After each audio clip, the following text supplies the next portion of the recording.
നമസ്കാരം, ഞാൻ ജോൺസൺ മാമൂട്. കേരളക്കരയിൽ വെണ്മയുടെ വിശുദ്ധി പടർത്തിയ മഹത്തായ ഒരു ഉൽപ്പന്നമാണ് ജ്യോതി ലബോറട്ടറീസിൻ്റെ ഉജാല. ഉജാലയുടെ ചരിത്രം എന്താണ്? ഉജാല എങ്ങനെ ഉണ്ടായി?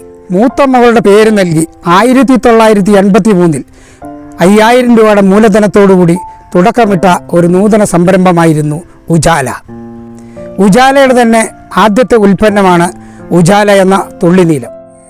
തൃശ്ശൂർ ഗ്രാമത്തിലെ കണ്ടാണശ്ശേരി എന്ന ഗ്രാമത്തിൽ ഒരു ഇടത്തരം കർഷക കുടുംബത്തിൽ ജനിച്ച രാമേന്ദ്രന് ചെറുപ്പം മുതലേ ഡോക്ടറാകണമെന്നായിരുന്നു ആഗ്രഹം. സ്കൂൾ പഠനത്തിന് ശേഷം ഗുരുവായൂർ ശ്രീകൃഷ്ണ കോളേജിൽ ചേർന്നെങ്കിലും പ്രീ ഡിഗ്രിക്ക് സയൻസിൽ മാർക്ക് കുറവായതിനാൽ മെഡിക്കൽ എന്ന മോഹം അദ്ദേഹത്തിന് ഉപേക്ഷിക്കേണ്ടായി വന്നു.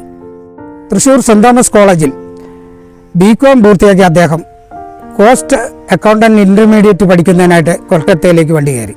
1971 മുംബൈയിലെ വിദ്യാഭ്യാസ ചിത്രങ്ങൾ നിർമ്മിക്കുന്ന ഒരു കമ്പനിയിലായിരുന്നു അദ്ദേഹത്തിൻ്റെ ജീവിതത്തിൻ്റെ ആദ്യ തുടക്കം. അധികം വൈകാതെ ബോംബെയിലെ തന്നെ ഒരു കെമിക്കൽ കമ്പനിയിൽ 150 രൂപ ശമ്പളത്തിൽ അദ്ദേഹം ജോലിയിൽ പ്രവേശിച്ചു. ജോലിക്കിടെ ബോംബെ യൂണിവേഴ്സിറ്റിയിൽ നിന്നും ഫിനാൻഷ്യൽ മാനേജ്മെൻറ്റിൽ ബിരുദാനന്ദ ബിരുദം നേടി. ഈ കാലയളവിൽ അദ്ദേഹത്തിൻ്റെ വിവാഹവും നടന്നു. ഭാര്യയെ ബോംബെയിലേക്ക് കൂട്ടിക്കൊണ്ടുവന്നു. ഈ കാലയളവിൽ അദ്ദേഹം സ്വരൂപിച്ച സമ്പാദ്യം കൊണ്ട് മുംബൈയിൽ ഒരു ഫ്ലാറ്റും വാങ്ങിയിരുന്നു. 1981 കമ്പനിയുടെ പ്രവർത്തനം നിലച്ചു.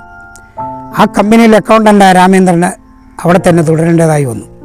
അപ്പോൾ ഇനി എങ്ങോട്ട് എന്ന ചിന്തയുമായിട്ടാണ് അദ്ദേഹം കഴിഞ്ഞുകൂടുന്നത്. ഈ അവസരത്തിൽ അദ്ദേഹത്തിൻ്റെ മനസ്സിൽ പുതിയൊരു സംരംഭം തുടങ്ങുന്നതിനെക്കുറിച്ചുള്ള ആശയം ഉണ്ടായി. അങ്ങനെ 1983 5000 രൂപയുടെ മൂലധനമായി ആദ്യ സംരംഭത്തിന് തുടക്കമിട്ടു. മൂത്ത മകളുടെ പേരായിരുന്നു നൽകിയിരുന്നത്, ജ്യോതി ലബോറട്ടറീസ്.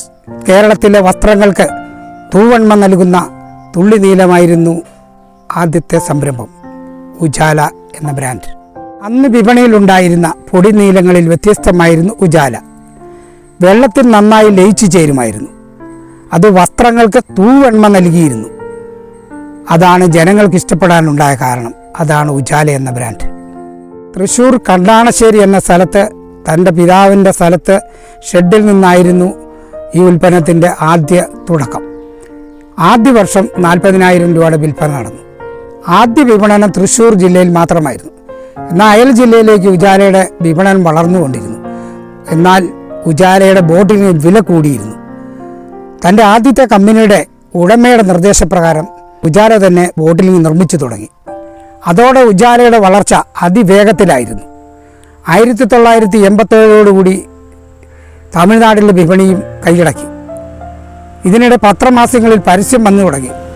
4 തുള്ളി മാത്രം എന്ന ജിങ്കിളുമായി. 1988 ഉജാല 1 കോടിയുടെ വളർച്ചയിലെത്തി. ഇതിൻ്റെ ഫലമായി എതിരാളികളുടെ ഭീഷണി നേരിടേണ്ടി വന്നു. പലവിധ റെയ്ഡുകളും അതേ തുടർന്ന് വൻ പിഴയും. ഈ കാരണത്താൽ ഉജാല പ്രതിസന്ധി ഘട്ടങ്ങളെ നേരിടേണ്ടി വന്നു. ഒട്ടേറെ പ്രതിസന്ധികളെ നേരിട്ടുകൊണ്ട് ഉജാല ഇന്നും മുന്നേറിക്കൊണ്ടിരിക്കുന്നു.